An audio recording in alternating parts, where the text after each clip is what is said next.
¿Cómo estás? Celebramos Pentecostés, una solemnidad importantísima porque celebramos justamente el nacimiento de la iglesia. 50 días después de la Pascua, irrumpe el Espíritu Santo con fuerza en el cenáculo donde se encuentran congregados los apóstoles con la Virgen María, y es entonces que nace la iglesia.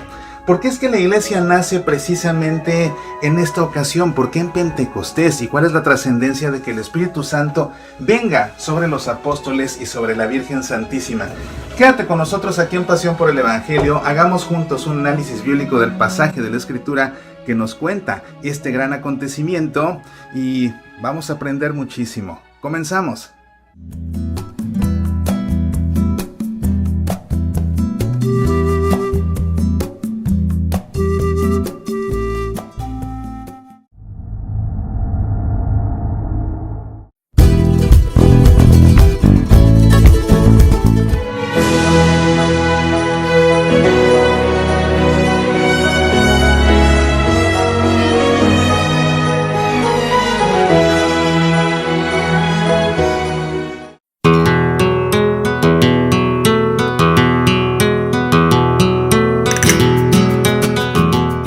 El libro del Apocalipsis es a la vez hermoso, enigmático, inquietante y esperanzador. Sus páginas atraen a muchos e intimidan a otros más. Sin embargo, el Apocalipsis es palabra de Dios y como tal, es un libro con un mensaje de bendición. Acércate al Apocalipsis leyendo el nuevo libro de tu servidor Mauricio Pérez, el Apocalipsis Pascual. Contiene un análisis bíblico y una reflexión catequética de cada uno de los pasajes del Apocalipsis que escuchamos en la Santa Misa en el tiempo de Pascua. El Apocalipsis Pascual, disponible en Kindle. Descarga el ebook en Amazon o léelo gratis con tu suscripción a Kindle Unlimited. El Apocalipsis Pascual. Medita, aprende, apasionate por nuestra fe.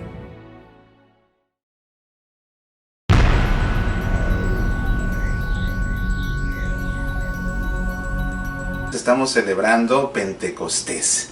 Pentecostés, que es de muchos una fiesta favorita porque muchos año con año suelen necesitar iluminación, suelen necesitar fortaleza, suelen necesitar sanación, y qué mejor que Pentecostés para pedirle al Espíritu Santo que descienda sobre nosotros y nos conceda todo esto que necesitamos para poder seguir adelante en la vida aquí en el mundo y por supuesto en nuestra vida como hijos de Dios. Es por eso que te doy las gracias de que te tomes este tiempo para aprender juntos acerca del Evangelio. Si es la primera vez que nos sintonizas, Pasión por el Evangelio es un programa semanal en el que hacemos un análisis bíblico de la lectura del Evangelio de la Santa Misa, esto con el propósito de darte un marco teórico de buen nivel que te permita comprender mejor la lectura cuando la escuches en la Santa Misa, y esto complementado por supuesto a la homilía de tu sacerdote te hará que puedas sacar todo el fruto posible a la palabra de Dios, que es inagotable, y es algo que seguramente quienes han sintonizado el programa ya a lo largo de estas más de 20 y tantas emisiones habrá podido constatar cómo es que siempre pues exprimimos y exprimimos y exprimimos más gotas de riqueza y de sabiduría a la palabra de Dios, y no nos la acabamos y no nos la acabaremos nunca. No nos bastará la vida para poder escuchar todo lo que Dios tiene que decirnos. En esta ocasión vamos a hacer el análisis de las lecturas como siempre, y después vamos a concluir con una oración. Para ello, primero lo que tenemos que hacer pues es por supuesto familiarizarnos con las lecturas, y en esta ocasión déjame decirte que no me voy a concentrar tanto en analizar el Evangelio. En esta ocasión más bien quiero que hagamos el análisis bíblico de la primera lectura, porque es ahí donde Lucas en sus Hechos de los Apóstoles nos cuenta precisamente lo que sucedió en Pentecostés, así que es lo que vamos a hacer. Así que te propongo que leamos esta primera lectura, y como siempre, para ponernos en presencia de Dios, para poder escuchar su palabra, vamos a ponernos en presencia del Padre y del Hijo y del Espíritu Santo. Amén. Al llegar el día de Pentecostés, estaban todos reunidos en el mismo lugar. De pronto vino del cielo un ruido semejante a una fuerte ráfaga de viento, que resonó en toda la casa donde se encontraban. Entonces vieron aparecer unas lenguas como de fuego, que descendieron por separado sobre cada uno de ellos. Todos quedaron llenos del Espíritu Santo y comenzaron a hablar en lenguas distintas, según el Espíritu les permitía expresarse. Había en Jerusalén judíos piadosos, venidos de todas las naciones del mundo. Al oírse este ruido, se congregó la multitud y se llenó de asombro, porque cada uno los oía hablar en su propia lengua. Con gran admiración y estupor decían: ¿acaso estos hombres que hablan no son todos galileos? ¿Cómo es que cada uno de nosotros los oye en su propia lengua? Partos, medos y elamitas, los que habitamos en la Mesopotamia o la misma Judea, en Capadocia, en el Ponto y en Asia Menor, en Frigia y Panfilia, en Egipto, en la Libia cirenaica, los peregrinos de Roma, judíos y prosélitos, cretenses y árabes, todos los oímos proclamar en nuestras lenguas las maravillas de Dios. Pues bien, aquí tienes la primera lectura y como te digo, lo que hace Lucas en sus Hechos de los Apóstoles es precisamente contarnos lo que sucedió en Pentecostés. Así que vamos a hacer el análisis bíblico, vamos a irnos versículo por versículo para ir comprendiendo. Lo primero que dice esta pericopa es que al llegar el día de Pentecostés, ¿qué es Pentecostés? Si yo te pregunto, hoy es algo que suele suceder cuando doy conferencias de Sagrada Escritura en vivo, cuando yo le pregunto a la gente ¿qué es Pentecostés?, la gente de inmediato suele responder: es la venida del Espíritu Santo sobre los apóstoles. No necesariamente, más bien es al revés. El Espíritu Santo descendió sobre los apóstoles en Pentecostés, pero Pentecostés no es la venida del Espíritu Santo sobre los apóstoles. Dice aquí, al llegar el día de Pentecostés, y esto sucede justamente al llegar el día de Pentecostés. La palabra Pentecostés viene del griego Pentacosta, que significa 50, porque estamos 50 días después de que celebramos la Pascua. Esta palabra griega se emplea en los Hechos de los Apóstoles para referirse a una fiesta muy importante de los judíos, que es la fiesta del Shavuot. El Shavuot es una fiesta que ellos celebran el 6º día del mes de Sabín. Acuérdate que el calendario de los judíos es un calendario lunar, de modo que no es un calendario fijo, así que la fecha de Pentecostés pues es móvil, y a fin de cuentas depende 50 días después de cuando se celebró la Pascua, que se celebra en el calendario judío la primera luna llena de primavera, el día 14 de su mes de Nisan. Pues bien, en este día de Pentecostés, esta fiesta de Shavuot es importantísima para lo que está sucediendo aquí, donde están congregados los apóstoles, que es donde van a recibir al Espíritu Santo, porque la fiesta del Shavuot tiene dos propósitos. El primero es que es un festival de carácter agrícola que se celebra para darle gracias a Dios por la cosecha del trigo. Ese es culturalmente el propósito del Shavuot, pero también tiene una connotación religiosa, y es que los judíos el día del Shavuot celebran el aniversario del día en que Dios entregó a Moisés en el Sinaí las tablas de la ley. El día en que Dios entregó a Moisés la Torá. El día en el que Dios establece la alianza con el pueblo de Israel. Ustedes serán mi pueblo y yo seré su Dios. Ese día queda constituida la nación de Israel, el día del Shavuot.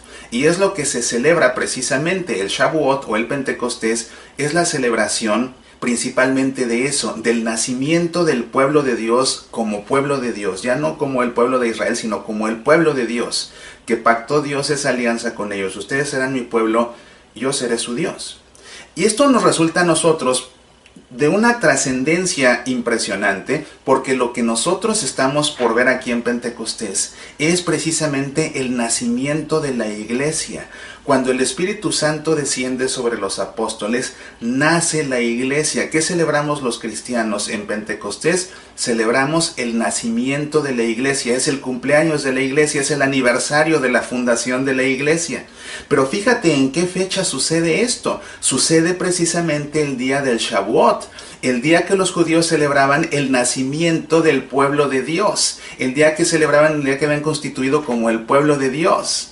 Y lo que nosotros celebramos ahora en este mismo día es el nacimiento de la iglesia. ¿Y qué es la iglesia de Dios? Es el pueblo de Dios, pero ahora sí el pueblo universal. No solamente es el pueblo que venía de las tribus de Israel, sino que es todo el pueblo de Dios, toda la iglesia universal. Toda la Iglesia Universal nace justamente en este día de Shavuot, y con ello es que entonces toma precedencia, se le coloca encima al nacimiento del pueblo de Dios para colocarse encima como el nacimiento de la Iglesia. De ahí la importancia de que el Espíritu Santo haya venido precisamente el día de Pentecostés. No vino antes, no vino después, vino justamente ese día para que ese día nazca la Iglesia y así la Iglesia prevalezca ahora sobre el pueblo de Dios. Pero ¿por qué es importante esto? Vamos a seguir leyendo.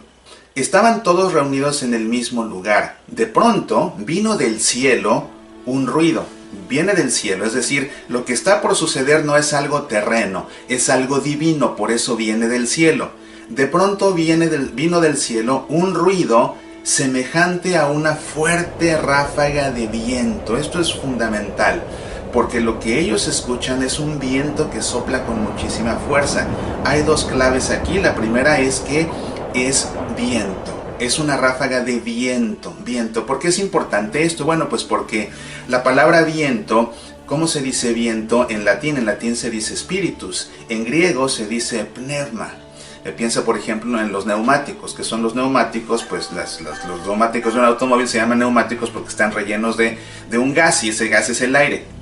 Entonces, y viene de la misma palabra, pneuma. Pneuma significa gas, significa aire, significa soplo. Lo mismo que la palabra spiritus. La palabra spiritus significa soplo, significa viento a fin de cuentas, significa hálito, ¿verdad? En hebreo esto se dice ruah. La ruah del Señor es precisamente ese aliento que da vida. Con esto, al saber que lo que se escucha es un viento, pues sabemos entonces que lo que están escuchando es el Espíritu Santo que está irrumpiendo. Irrumpe con fuerza. Esa es la otra palabra clave que dice semejante a una fuerte ráfaga de viento. No era una brisa, era un fuerte viento, una fuerte ráfaga de viento que irrumpió con fuerza, que tal vez botó las ventanas y por ahí entró con toda su fuerza, precisamente para infundirse sobre los apóstoles. Y es una belleza entender que el Espíritu Santo es un viento, porque un viento pues es un aire que emana. ¿Y de dónde emana este aire? Fíjate, esto es precioso. ¿De dónde emana este aire? Este aire emana del amor entre el Padre y el Hijo. ¿Por qué? Porque cuando nosotros pensamos en la Santísima Trinidad, y el próximo domingo vamos a celebrar la solemnidad de la Santísima Trinidad, y ahí te explicaré el dogma de la Santísima Trinidad con más detalle, pero te anticipo, porque esto tiene que ver precisamente con lo que estamos estudiando en este momento. El Padre se llama Padre porque engendra a un Hijo. El Hijo se llama Hijo porque es engendrado por un Padre. El Espíritu Santo es el amor entre el Padre y el Hijo. Eso es lo que es el Espíritu Santo en la Trinidad, el amor entre el Padre y el Hijo. Fíjate, cuando una persona está enamorada, ¿cuál es la característica de la persona enamorada? Si tú alguna vez te enamoraste, recuérdalo, y si no te has enamorado, pues no sabes de lo que te has perdido. Cuando uno está enamorado y pasa la noche en vela pensando en la persona amada, esos pensamientos, y fíjate, la palabra es que, bueno, ya veremos con la Santísima Trinidad, pero te anticipo, ¿no? La segunda persona de la Trinidad, el Logos es una idea, la idea que tiene Dios. Entonces, Dios piensa ese Logos. Cuando una persona está enamorada, piensa en la persona que ama, y ese pensamiento en la persona que uno ama nos va llenando el corazón hasta que el corazón ya no cabe de sí y comienza entonces a desbordarse. ¿Y cuál es la expresión típica del enamorado? Que su corazón se ha llenado. Es un suspiro de amor, un suspiro de amor.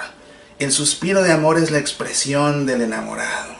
Y precisamente este suspiro, este soplo, este hálito de amor entre el Padre y el Hijo es lo que nosotros llamamos Espíritu Santo. De ahí que entonces ese soplo de amor venga y como ráfaga irrumpa con toda su fuerza ahí donde están reunidos los apóstoles. ¿A poco no te parece fascinante? Digo, si no se te está enchinando la piel con lo que te estoy contando, es que definitivamente eres de piedra. Esto es fascinante, es hermoso.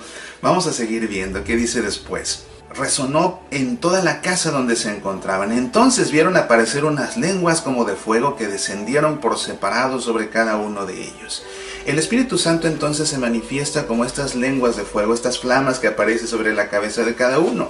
¿Por qué como una flama? Bueno, pues porque las flamas sirven para disipar las tinieblas. ¿Cuáles tinieblas? Todas las tinieblas, la tiniebla del pecado, la tiniebla del error, la tiniebla del miedo, la tiniebla de la tristeza, la tiniebla del dolor, la tiniebla de la amargura, la tiniebla del rencor. Todas las tinieblas son disipadas precisamente. Basta una flamita. Entra tú en un cuarto oscuro, enciende una cerilla y su flamita bastará para extinguir las tinieblas. Entonces así el Espíritu Santo se manifiesta precisamente como fuego para dos cosas. Lo primero, para darle luz, para darle sabiduría, disipando todas las tinieblas, y así los apóstoles a partir de ahora reciben ya una sabiduría muy importante que se va a manifestar en cuestión de minutos. Pero además se presenta también como un fuego, porque el fuego quema, el fuego arde.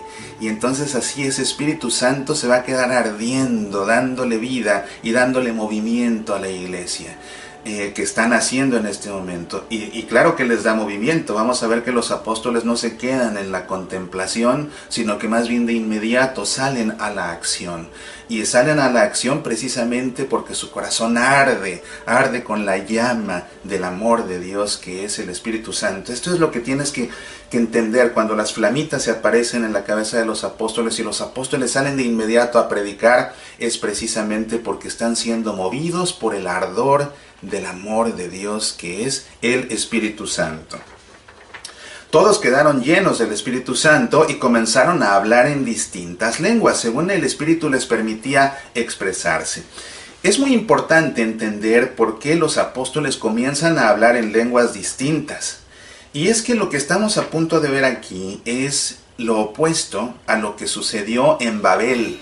¿Te acuerdas en el Antiguo Testamento, en el libro del Génesis, un momento en el que los habitantes de Babel, de Babilonia, pues de pronto se creyeron mucho y entonces decidieron construir una torre tan alta, que todo el mundo los recordara por su torre tan alta? Sin embargo, la motivación que tenían ellos para construir esa torre tan elevada era la soberbia, una soberbia colectiva. Y Dios no vio esto bien porque dijo, se han llenado de tanta soberbia colectiva que van a terminar por despreciar a Dios. Se van a poner en contra de Dios mismo. Y entonces lo que hace Dios para dividirlos precisamente y debilitarlos y que no se le pongan frente a frente, y no porque Dios no pueda más, sino porque Dios sabe que no le conviene a la humanidad ponérsele en contra. Esa es la razón, no es que Dios quiera ganarles o vencerlos, es que Dios quiere controlarlos. Y la manera de controlarlos es confundir sus lenguas. Y por eso ese lugar se llamó Babel, o nuestra Babilonia. ¿Por qué se llama Babel? Porque Babel significa en hebreo Babilú, que significa confusión. Ya todos se confundieron y se comenzaron a separar. ¿Y por qué se comenzaron a separar? Porque ya no hablaban el mismo idioma. ¿Significa esto que cada quien comenzó a hablar idiomas diferentes? No necesariamente. Muchas veces cuando dejamos de entendernos con una persona es lo que decimos, es que tú y yo ya no hablamos el mismo idioma. Fue lo que pasó, empezaron a pelearse entre ellos porque ya no se comprendían entre sí y se separaron.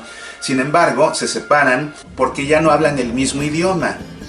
Y con eso comienza lo que conocemos en la historia de la salvación como la era de las naciones. Pero ahora, a partir de Pentecostés, Dios va a volver a comenzar a reunificar a toda la humanidad que se separó en Babel.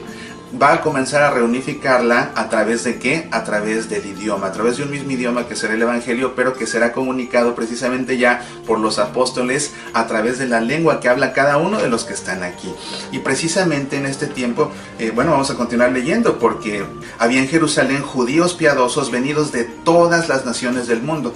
Aquí vamos a ver cómo se empieza precisamente a enfatizar y a dramatizar la gran cantidad de habitantes, precisamente para querer nombrar todas las nacionalidades conocidas en ese momento ahí en la región, precisamente para dar a entender que los apóstoles estaban dirigiendo a todos, vinieran de donde vinieran, fueran de donde fueran, creyeran en lo que creyeran, tuvieran el estatus social que tuvieran, se estaban dirigiendo a todos. Con gran admiración y estupor decían, ¿acaso estos hombres que hablan no son todos galileos? ¿Cómo es que cada uno de nosotros los oye en su propia lengua? Y aquí viene todos, te digo, de todos los rincones, partos, medos, elamitas, los que habitamos en Mesopotamia, o en la misma Judea, en Capadocia, en el Ponto, en Asia Menor, en Frigia, en Panfilia, en Egipto, en la Libia cirenaica. Los peregrinos que vienen de Roma, es decir, también venían de lejos. Y judíos y prosélitos y cretenses y árabes, todos los oímos proclamar en nuestras lenguas las maravillas de Dios.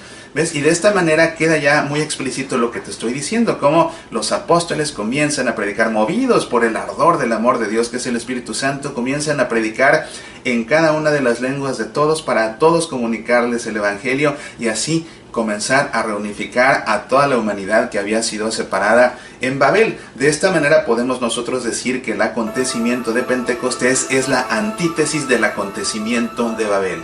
Importante entender esto. El acontecimiento en Pentecostés es la antítesis del acontecimiento en Babel. Y ahora ya te debe haber quedado claro.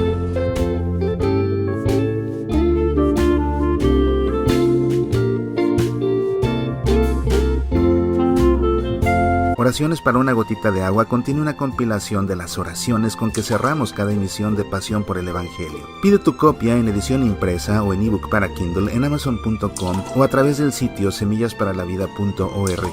No hay gota de agua más perfecta que una lágrima derramada por amor. Medita, aprende, apasionate por nuestra fe.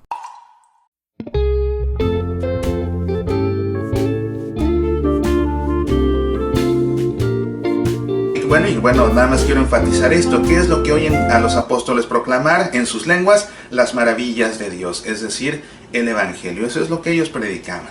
La función del Espíritu Santo, como te digo, es santificar a la iglesia, es iluminarla, es darle vida precisamente con esa llama ardiente que también disipa las tinieblas, darle sabiduría, sacarla del error, mantenerla en la luz. Pero además también una parte importante es precisamente unir a la iglesia. Y por eso es que, y es una iglesia que te digo que es ya una iglesia universal, que abarca a todos, va a abarcar a todos, vengan de donde vengan, tengan la posición que tengan, hablen el idioma que hablen, a todos los va a abarcar. A diferencia del pueblo de Dios, de aquella alianza que estableció Dios aquel día que conmemora el Shavuot, que era limitada precisamente nada más a Israel. Ahora el pueblo de Dios serán todas las naciones, pero son todas las naciones que van a ser unificadas, pero van a ser unificadas por el Espíritu Santo y van a ser unificadas a base de hablar todos el mismo idioma, que será precisamente las maravillas de Dios, que será el Evangelio. Y esa parte de la unificación del Espíritu Santo es importantísima. Si estamos celebrando hoy el nacimiento de la iglesia, siempre nos tiene que quedar claro que esa iglesia es una y que está unida precisamente por el Espíritu Santo. Cuando nosotros rezamos el credo, decimos que creemos en una iglesia, una. Ese uno se refiere a dos aspectos. Se refiere a la unicidad de la iglesia y se refiere a la unidad de la iglesia. ¿Qué significa esto? Decimos que creemos en una iglesia. Eso significa que creemos en una iglesia única, su unicidad. Pero también afirmamos con eso que creemos en una iglesia unida. Única iglesia que está unida. ¿Por quién? Por el Espíritu Santo. Y precisamente en la segunda lectura, que no te voy a leer toda por cuestión de tiempo simplemente, pero ya tú pondrás atención en la Santa Misa. En la segunda lectura, que está tomada de la primera carta de San Pablo a los Corintios, dice así: hermanos, nadie puede decir Jesús es el Señor si no está impulsado por el Espíritu Santo. Y luego dice, porque todos hemos sido bautizados en un solo Espíritu para formar un solo cuerpo. Un solo cuerpo. Y ese solo cuerpo es la iglesia. Cristo es la cabeza, la iglesia es su cuerpo. Un solo cuerpo. No puede haber por ello múltiples iglesias. Tiene que haber una. ¿Y cuál es la iglesia que Dios instituyó? Esta que se instituyó ahí donde estaban congregados los apóstoles el día de Pentecostés. Esa es la iglesia que instituyó Dios. Esa es la única iglesia que instituyó Dios. ¿Y por qué instituyó una sola? Porque es un solo espíritu, como dice Pablo a los Corintios. Todos hemos sido bautizados en un solo espíritu para formar un solo cuerpo. Un solo cuerpo. ¿Ves? No son varias iglesias, es una sola.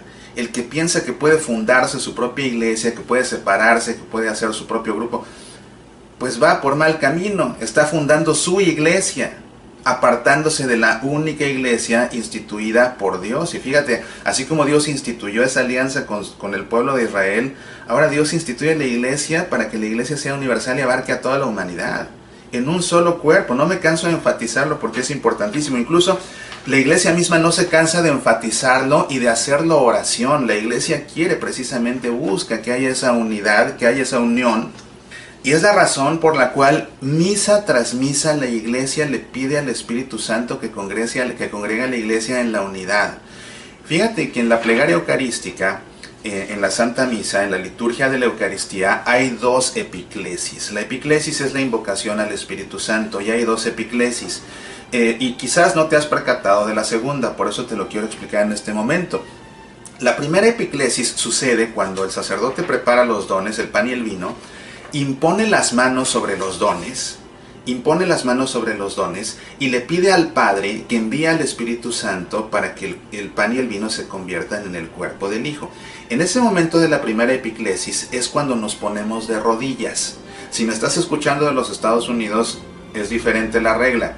En el resto del mundo, en el resto de la iglesia, en el momento de la epiclesis es el momento en que nos ponemos de rodillas. ¿Por qué nos ponemos de rodillas en ese momento? Porque estamos ante una teofanía. Dios se está manifestando ante nosotros, Padre, Hijo y Espíritu Santo. Porque el sacerdote le pide al Padre que envíe al Espíritu Santo para que el pan y el vino se conviertan en el cuerpo y sangre del Hijo. Entonces estamos ante Dios Trino. Por eso en ese momento nos ponemos de rodillas, en la primera epiclesis.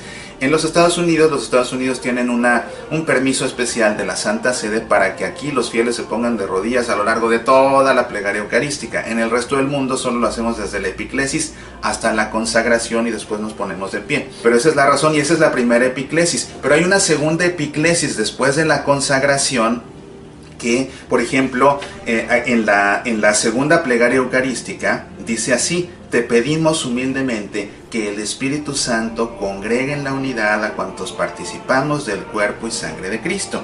En la plegaria eucarística 3 dice así: fortalecidos con el cuerpo y sangre de tu Hijo y llenos de tu Espíritu Santo, formemos en Cristo un solo cuerpo y un solo Espíritu. Estas dos son nuevamente invocaciones al Espíritu Santo, a que Dios envía a su Espíritu Santo, pero ya no para que convierta el pan y el vino en cuerpo y sangre de Cristo, que ya sucedió en la consagración, sino que más bien esta vez se pide que venga el Espíritu Santo a mantenernos unidos. ¿Ves? Y todo esto procede precisamente de lo que sucede aquí en Pentecostés, algo que pues Pablo sabrá muy bien explicar a los corintios la primera vez que les escribe, como ya te he leído, y te digo, tan importante es el hecho de que seamos una sola iglesia, que por esa razón, misa tras misa, el sacerdote en esta segunda epiclesis sigue invocando al Espíritu Santo para que nos mantenga unidos como iglesia en un solo cuerpo, el que es un solo espíritu. Pues este es el análisis bíblico. Si te está gustando lo que estás viendo, por favor no te olvides de decir que te gusta en las redes sociales, ya sea en Facebook o en YouTube. Por favor indica me gusta y por favor comparte el video, porque de esta manera se multiplica, le llega a más personas, y también personas que no han conocido el programa todavía lo conocerán y comenzarán a verlo y comenzarán a aprender tanto como estamos aprendiendo tú y yo. Aprovecho para recomendarte en esta ocasión 3 cosas diferentes, todas ellas a partir de una sola. Y se trata, primero que nada, de uno de mis libros. Todos mis libros los encuentras en amazon.com o en nuestro sitio semillasparalavida.org. Todos los encuentras en formato digital o en edición impresa. Y en esta ocasión quiero recomendarte este: Todo lo puedo en aquel que me conforta. Este libro contiene una serie de reflexiones y de oraciones que están basadas en un retiro espiritual que dirigí alguna ocasión, todo él basado en los escritos de San Pablo. Entonces, si vas a semillasparalavida.org, desde ahí puedes pedir el libro, pero si entras a la tienda en línea, también desde ahí puedes descargar el audio grabado en vivo de las pláticas que di en ese retiro en el cual está basado este libro. Y ahora, también ahí, en nuestra misma tienda en línea, en semillasparalavida.org, te invito encarecidamente a que busques un álbum que contiene una conferencia también, que tiene por título si no tengo amor, nada soy. Y esa conferencia es el desarrollo con lujo de detalle de uno de los capítulos de este libro que tiene precisamente ese título. Si no tengo amor, nada soy. Y es una conferencia excelente para familias, para esposos, para enamorados, para papás, para hijos, para abuelos, para nietos. Es una conferencia fantástica que nos dice a partir de las palabras del himno al amor de San Pablo, cómo es que tenemos realmente que amar y en qué no consiste el amor, que muchas veces nosotros suponemos que lo que hacemos tiene que ver con el amor, cuando en realidad es todo lo contrario. Y por eso es que después en las familias y en los matrimonios, en los noviazgos mismos, comienza a haber tantas tensiones, tantos desgastes, porque no sabemos amar. Bueno, pues todo esto está relacionado. Entonces te digo, el libro Todo lo puedo en aquel que me conforta, o el retiro espiritual en audio, que tiene el mismo título, Todo lo puedo en aquel que me conforta, o bien el audio de la conferencia Si no tengo amor, nada soy. Todo va relacionado. Visita nuestro sitio semillasparalavida.org, adquiérelos. Hay muchos otros materiales que te van a ayudar, y no solo te ayudan a ti, también al adquirir todos estos materiales nos ayudas a nosotros a mantener todo nuestro trabajo apostólico, que, como ya te he contado, nuestro programa Semillas para la Vida se transmite en 27 estaciones de radio todos los días en 10 países y nunca le hemos cobrado un centavo a ninguna radiodifusora. Ayúdanos, por favor, a mantener todo este trabajo al mismo tiempo que tú te ayudas a crecer y a profundizar en tu fe. Pues bien, vamos a terminar nuestra emisión de hoy, como siempre, interiorizando todo lo que en esta ocasión hemos aprendido. Y vamos ahora nosotros a dirigirnos a ese Dios que nos habla a través de su palabra. Y para ello te invito a que por un momento cierres tus ojos, pongas tu mano sobre tu corazón y en tu interior hagas eco a estas palabras. Espíritu Santo, ven. Si tú no vienes, nos faltarán las alas para la plegaria. Desgastaremos el silencio y las palabras si en lo escondido tu voz no clama. Si tú no vienes, será imposible el abrazo del reencuentro con el hermano que la ofensa puso lejos, si tú no enciendes de nuevo el fuego. Pero si vienes a recrearnos y como un soplo das vida al barro, como un artista irás plasmando un rostro nuevo de hijos y hermanos. Por eso ven, Espíritu Santo, ven. Si tú no vienes, olvidaremos la esperanza que llevamos. Sucumbiremos al desánimo y al llanto si tú no vienes a consolarnos. Si tú no vienes, evitaremos el camino aconsejado por el Señor de las espinas y el Calvario, si tú no vienes a recordarlo. Pero si vienes a sostenernos y nos conduces como Maestro, en nuestra carne se irá escribiendo cada palabra del Evangelio. Por eso ven, Espíritu Santo, ven. Si tú no vienes, nuestra mirada será ciega ante tus rastros. La poca fe dominará lo cotidiano, si no nos donas el ser más sabios. Si tú no vienes y no sacudes con tu viento nuestras casas, y con un sello de profetas nos consagras, tendremos miedo si no nos cambias. Pero si vienes y en el silencio del alma escribes renglones nuevos, entre nosotros se irá tejiendo la historia cierta del nuevo reino. Por eso ven, Espíritu Santo, ven. En el nombre del Padre, y del Hijo, y del Espíritu Santo. Amén. Te agradezco, como siempre, tu compañía. Te invito a que me escuches diariamente en nuestro programa semillasparalavida.org. Lo puedes escuchar a través de nuestro sitio semillasparalavida.org, o a través de tu estación católica de radio, o a través de nuestra página en Facebook.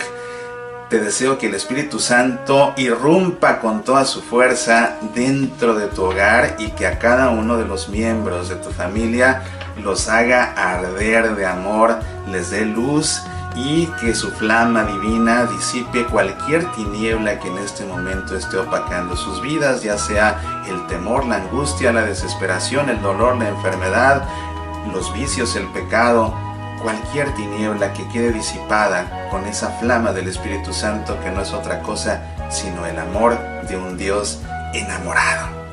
Que Dios te llene de bendiciones. Apasionate por nuestra fe.